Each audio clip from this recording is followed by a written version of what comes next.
If you want to make a creative impact, you can either master the game, disrupt the game, or overpower the game. You can also overpower the game. Create enough of a buzz so that the system or the center shifts to you.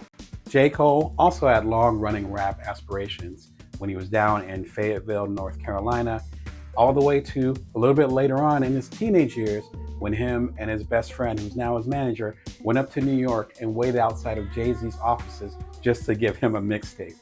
Now, they grinded it out and stayed there in the Big Apple for a couple years, and then they actually did get a deal with Jay-Z right after his post-Rockefeller label, Roc Nation, began. Jermaine overpowered the system in two smart ways. First, he made it clear that he was in rap for the love of the game. When his highly anticipated album, The Off-Season, arrived in 2021, he didn't go on a press tour.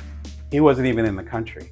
He was actually found playing pro basketball outside of the country overseas. Seriously.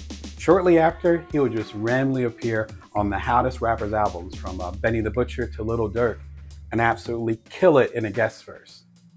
And then he'd disappear and go hang out with his wife and kids for months at a time. He's telling us, I love music, but the system doesn't run me. The second strategy was to get his power back as soon as possible. When you get a major label deal, you get the benefits of distribution, exposure to new audiences, of course, someone else footing the bill rather than you having to pay to create your art. The trade-off, though, is that music labels usually get your masters, your intellectual property. They actually didn't allow him to have ownership of the things he created. In other words, he didn't own his masters, which is intellectual property.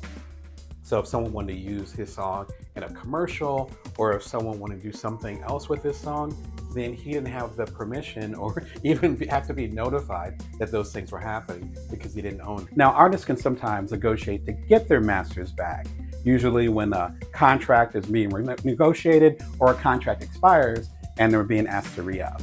But often the artists are offered a bigger advance, a big check against future recordings.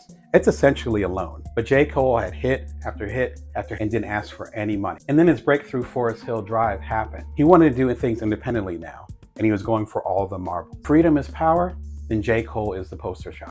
Which system is best for you?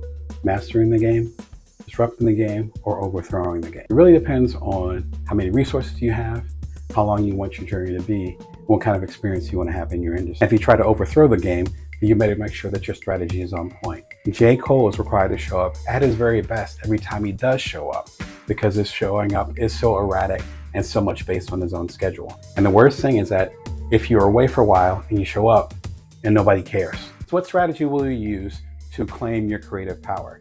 Is there a strategy you're using right now? Are there certain artists that you can pick out that are using this strategy as we speak?